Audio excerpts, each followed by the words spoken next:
Et parlons écologie à présent. La protection de l'environnement passe par la préservation de nos mares. Ces milieux humides sont essentiels à la chaîne de l'eau. Ils sont également indispensables à la biodiversité. Ils font donc l'objet d'une étroite surveillance chez nous, dans celle de Pont-Café, à Sainte-Luce. Des agents de la ville et des bénévoles ont fait ce matin la chasse aux espèces invasives. Irène Hémonide avec Christelle Sivat. Michel fait de son mieux en kayak pour ramener ses amas de fougères aquatiques. La salvini géante, une espèce envahissante introduite sur notre territoire il y a quelques années. C'est très difficile à enlever naturellement puisque les algues, enfin comment ça s'appelle, les algues sont en fin de compte sont les unes contre les autres, les nénuphars. Donc en fin de compte c'est très difficile à enlever, effectivement. Sur le site, des bénévoles et des employés municipaux notamment. Nous sommes à Sainte-Luce, la mare de Pont-Café, un projet expérimental du pôle relais des zones humides. Une initiative qui concerne tous les Outre-mer.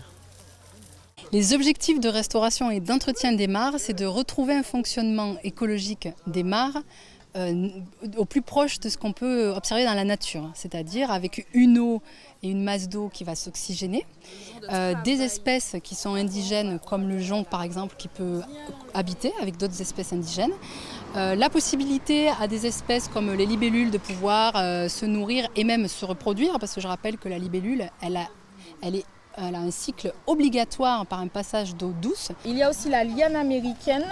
Elle, il faut vraiment l'éradiquer.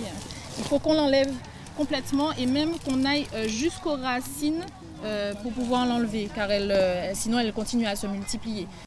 Nettoyer pour mieux préserver, une question de respect de l'écosystème. En Martinique, on a près de 270 zones humides qui comprennent des mangroves, qui comprennent des étangs, etc. et dont la moitié ce sont des mares, donc à peu près 1000 mares.